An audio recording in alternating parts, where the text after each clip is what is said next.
El 22 de marzo de 2010, en uno de los barrios más exclusivos del Estado de México, una niña de tan solo 4 años desapareció sin dejar rastro, dentro de su propia casa. Su nombre era Paulette Guevara Farah.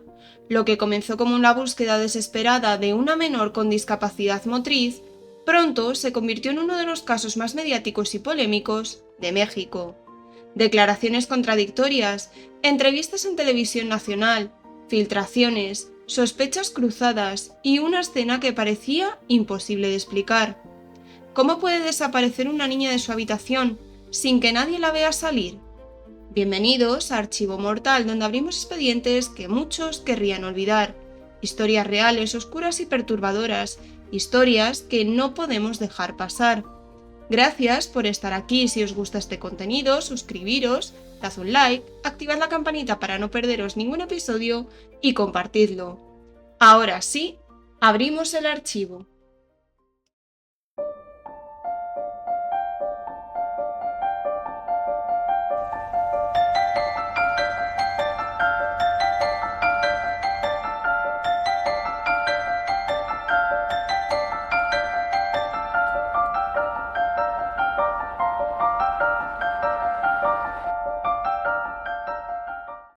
En julio de 2005 nació Paulette Guevara Farah en el Estado de México.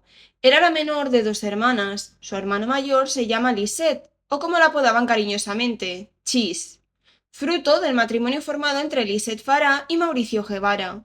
Paulette había nacido prematuramente, pesando 800 gramos al nacer y midiendo unos 34 centímetros. Por ello, tuvo un derrame en el lado izquierdo del cerebro y le provocó un trastorno del lenguaje y deficiencia en el sistema motriz. Los médicos dijeron al nacer que probablemente nunca podría hablar o andar, e incluso que apenas podría razonar. Pero con el paso del tiempo, Paulette se fue desarrollando y sus limitaciones físicas y psíquicas mejoraron. Sus padres costearon terapias cognitivas para ayudarla en su desarrollo, siendo una de ellas la equinoterapia. Su mejoría había sido notable. La menor asistía al jardín de infancia privado Cricri.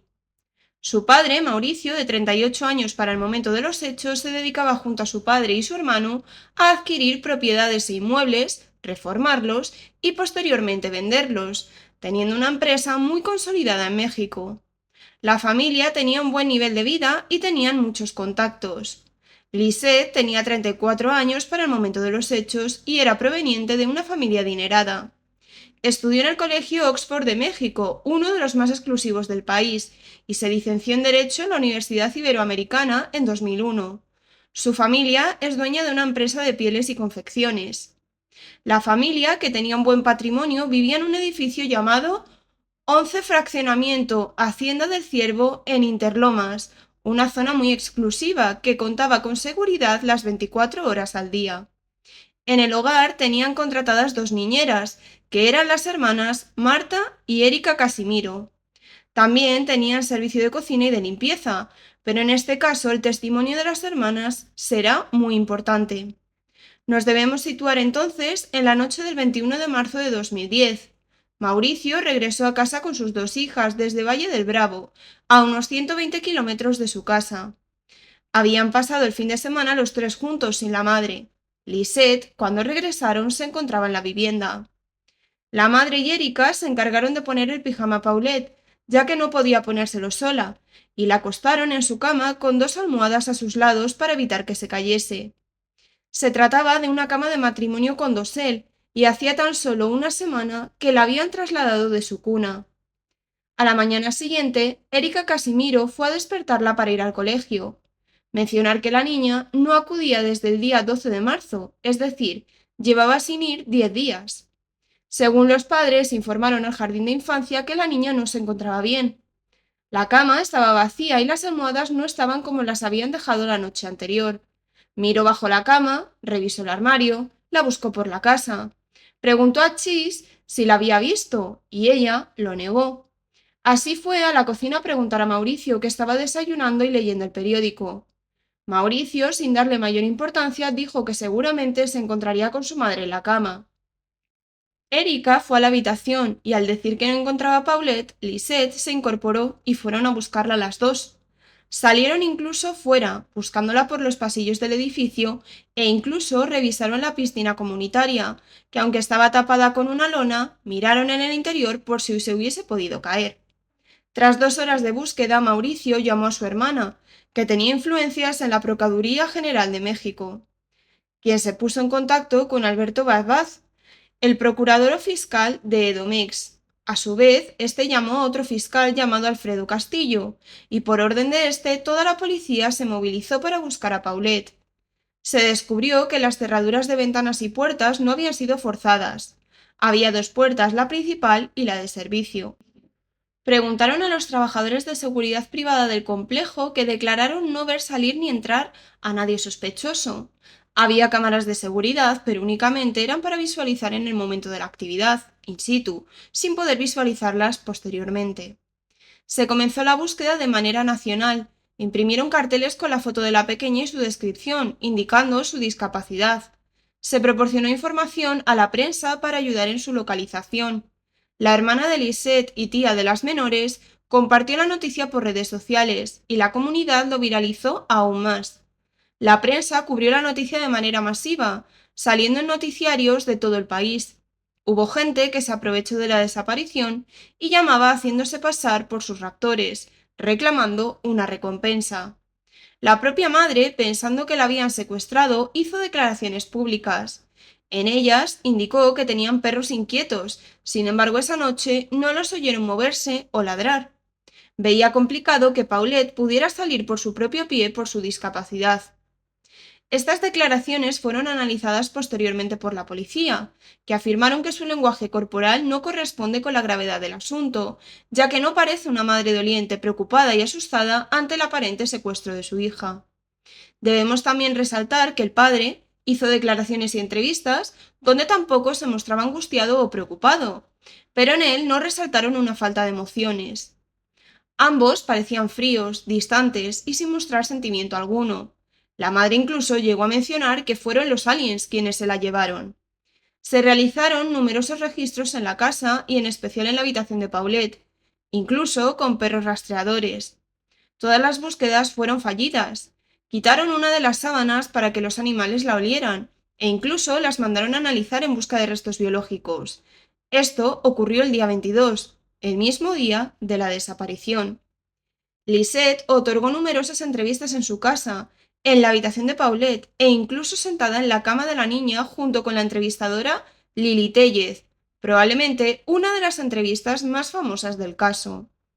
Familiares y amigos se personaron esos días en el domicilio de la familia para acompañarlos en esos duros momentos. Quiero hacer un pequeño énfasis en que es normal que la gente que te rodea quiera estar contigo sin familiar, un hijo, un padre, desaparece. Pero hay que tener en cuenta que se trata de una desaparición que ha tenido lugar en el interior de esa casa, dentro de esa habitación, por lo que puede ser contraproducente ya que la escena del crimen puede ser contaminada. Sin embargo, las autoridades e investigadores en este caso permitieron que la casa se llenase de personas ajenas a la vivienda, como hemos mencionado, de familiares, amigos o incluso prensa. Una de las amigas que acompañó a la familia durante estos días fue Amanda de la Rosa, una actriz mexicana muy amiga de Lisette. Esta mujer, a la que apodaban la China, durmió en la propia cama de Paulette desde ese mismo lunes hasta el miércoles. La China dio declaraciones interesantes a la policía. Reveló que cuando Mauricio estaba de viaje con sus 2 hijas ese fin de semana, Lisette y ella se fueron a pasar el fin de semana a Los Cabos, a celebrar el cumpleaños de Lisette, acompañadas por el entrenador personal de Lisette, quien también residía en ese mismo edificio. Además, en Los Cabos estuvieron acompañadas por 7 amigos varones. Lo cierto es que Lisette le era infiel a su marido, Mauricio, desde hacía bastante tiempo, y este se enteró durante la investigación. Así que entre ellos comenzaron a acusarse. La policía interrogó a todos los presentes la noche de la desaparición de Paulette, los padres y las niñeras, llegando a la conclusión de que todas estas declaraciones están llenas de inconsistencias. Por ello, decidieron poner una orden de alejamiento y de arraigo, es decir, una detención provisional de 30 días. Alojaron a los padres y a las niñeras en un hotel con vigilancia policial, sin poderse acercar a la vivienda. Descubrieron que esa noche fue la misma madre la que dio la medicación a Paulette, algo que nunca hacía. Las niñeras no pudieron certificar qué había dado a la niña. El fiscal Baz estaba convencido de que fue la madre quien hizo desaparecer a su hija y quería que le viera un psiquiatra para certificar si tenía algún tipo de trastorno de la personalidad, como por ejemplo una psicopatía tras ver las numerosas entrevistas que había dado y ver que nunca se derrumbaba o lloraba. Mauricio también fue sospechoso, pues las hermanas aseguraron que el día de la desaparición no buscaba con mucho esmero, a pesar de llevar incluso horas desaparecida. No ayudó prácticamente nada en las búsquedas. En total se hicieron 4 registros por toda la casa con perros expertos en búsquedas y olores cadavéricos y el día 30 de marzo se realizó una reconstrucción de los hechos, con todos los implicados. Tras esta reconstrucción llevaron de vuelta al hotel a los padres y las niñeras, y la policía junto a varios peritos se quedó realizando un nuevo registro que se alargó hasta altas horas. A las 11:30 de la noche, las luces del apartamento se fueron, como si hubiesen saltado los plomos. El apagón se alargó, y cuando regresó la luz continuaron con el registro. Jorge Rojas González, uno de los peritos especializados en ingeniería civil, estaba haciendo el registro en la habitación de la menor y notó cierto olor a humedad a los pies de la cama. Se acercó al lugar y comenzó a retirar las mantas y las sábanas, y encontró el cuerpo sin vida de la pequeña Paulette, extendido a los pies de la cama. Había un hueco de unos 15 centímetros y medio entre la estructura de madera y el colchón. Cuando hizo el descubrimiento volvió a tapar el cuerpo con las sábanas y avisó del hallazgo. Es en este momento cuando decidieron grabar como si hubiesen descubierto el cuerpo, aunque, como mencionamos, ya había sido hallado. En el vídeo completo se ve el cuerpo de Paulette. La policía lo filtró a la prensa y salió en todos los canales de televisión. Las sábanas y las bajeras estaban cubiertas de sangre debido a la descomposición del cuerpo, pues en teoría llevaba ahí entre 5 y 9 días. En el vídeo del peritaje se puede apreciar que el cuerpo está completamente extendido con las piernas rectas, la izquierda sobre la derecha. La niña estaba sobre su lado derecho de cara al colchón con su mano derecha dentro de la boca chupándose los dedos índice y anular. Realizaron el levantamiento del cadáver y lo llevaron al anatómico forense para poder determinar la causa del fallecimiento. En la autopsia se determinó que Paulette tenía un peso aproximado de 15 kilos y la causa de la muerte fue una asfixia mecánica por sofocación, en su modalidad de obstrucción del orificio de la respiración y compresión torácica por posición. Es decir, había muerto por la asfixia debido a una compresión. Parece ser que como se la encontró encajada entre el colchón y la cama no pudo salir y se fue asfixiando. Determinaron que llevaba entre 5 a 9 días fallecida. El examen toxicológico dio negativo. El fiscal Baz dio unas declaraciones públicas explicando el hallazgo del cuerpo de Paulette y dando a entender que no se trató de un accidente, sino de un homicidio, y que posteriormente fue colocada ahí. El 3 de abril, Lisette inició un recurso de amparo para que le levantaran la orden de restricción que le habían impuesto como a su marido y a las 2 nanas. Alegaba que no tenía nada que ver con la desaparición y posterior muerte de Paulette. Lo cierto es que ella estaba siendo señalada como la principal sospechosa. El propio Baz la mandó a investigar. También pensaron en Amanda de la Rosa, la amiga de Lisette, ya que durmió 3 noches seguidas en la cama de Paulette cuando la niña estaba desaparecida, aunque, en teoría, se encontraba en el hueco entre el colchón y la estructura de la cama. Es más, la propia policía les había advertido que no pisara mucho la habitación, ya que debían preservarla tal y como estaba el día de la desaparición. Recordad que en el dormitorio se dieron varias entrevistas. El 4 de abril fueron liberados los 4, los padres y las niñeras, pero tenían prohibida la salida del país. Los 4 se dedicaron a dar entrevistas tras ser liberados. Los padres comenzaron a contradecirse el uno al otro. El 6 de abril se celebró el funeral de Paulette. Mauricio asistió al tanatorio y veló el cuerpo de su hija, y Lisette fue a la misa del funeral y al entierro. Es decir, entre ellos no coincidieron en ese día tan doloroso e importante. Chis, la hermana mayor de Paulette, estuvo esos días quedándose con la familia paterna. El 7 de abril, Lisette pidió ver a su hija y la familia Guevara se negó. Así que Lisette solicitó su custodia y el 10 de mayo la consiguió al 100%. El 26 de mayo, Alberto Baz renunció a su puesto como procurador debido a cómo fue puesta en duda la investigación. ya que en ese mismo mes se cerró oficialmente el caso, dejando claro que todo había sido un fatal accidente y que nadie había estado involucrado en la muerte de Paulette. Enrique Peña Nieto era el gobernador cuando ocurrió el caso de Paulette, y cuando fue elegido como presidente del país puso a Baz a la cabeza de la Unidad de Inteligencia Financiera, perteneciente a la Secretaría de Hacienda y Crédito Público.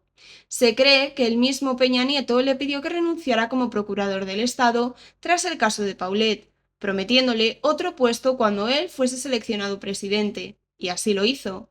Estando en ese nuevo cargo, se sabe que Baz estuvo involucrado en una red de enriquecimiento ilícito, congelaba cuentas de políticos y grandes empresarios por sospecha de lavado de dinero, y posteriormente los extorsionaba y chantajeaba a estos políticos y empresarios para conseguir sus favores. Lo cierto es que este caso está plagado de inconsistencias. Las niñeras que dieron numerosas declaraciones y entrevistas estaban convencidas de que el cuerpo de la niña no estaba donde se encontró, pues hicieron y deshicieron varias veces la cama. Incluso Amanda de la Rosa durmió en esa cama. La sábana, recordemos que fue quitada para que los perros la olfatearan y enviaron a analizar, por lo que se reemplazó. También se filtró una conversación entre Lisette y su hija Chis, en la que la mujer le pedía a su hija que no dijera nada. El vídeo de la reconstrucción del hallazgo de la pequeña llamó también la atención, pues uno de los peritos dijo que la habían golpeado. Posteriormente se supo que cuando se grabó el vídeo ya sabían que Paulette se encontraba allí, como ya hemos mencionado. Se cree que dijeron esto porque ya habían visto las sábanas y mantas manchadas de sangre, debido a la descomposición del cuerpo, no porque tuviese heridas o golpes. El pijama de Paulette también generó debate, pues en una de las entrevistas que dio Lisette mostraba el mismo conjunto que se halló con el cuerpo de la menor. Recordemos que el vídeo del hallazgo de la niña había sido emitido por muchos canales de televisión. La madre salió a explicar que tenían dos pijamas exactamente iguales, uno era de Paulette y el otro de Chis, y que en ocasiones ponían a Paulette el pijama de Chis. Sin embargo, las niñeras aseguraron que nunca vieron los dos pijamas iguales. Hay un vídeo de la reconstrucción de los hechos donde una de las niñeras explicaba cómo hacía la cama, cómo se encontró la cama cuando fue a despertar a Paulette. Esto se hizo antes del hallazgo del cuerpo. En él se puede observar cómo tanto ella como los peritos palpan los pies de la cama con total normalidad. En ningún momento se percataron de que allí estaba el cuerpo de la pequeña. Todos estos vídeos están en internet y son muy interesantes de ver. La versión oficial concluyó que se trató de un accidente. Sin embargo, para muchos, las inconsistencias en la investigación, el manejo mediático del caso y las declaraciones de las personas cercanas dejaron más preguntas que respuestas. ¿Fue realmente un trágico accidente? ¿Hubo negligencia? ¿Se encubrió algo más? A día de hoy, el caso sigue siendo sinónimo de polémica en México y un ejemplo de cómo una investigación puede quedar marcada para siempre por la duda pública. Porque a veces la verdad no desaparece, solo queda atrapada entre versiones. Si este caso te ha impactado, te invito a seguir el canal, compartir este episodio y dejar tu opinión, siempre desde el respeto, por supuesto. Me ayuda muchísimo a seguir investigando y dándole voz a otras historias. Nos escuchamos muy pronto con el siguiente caso.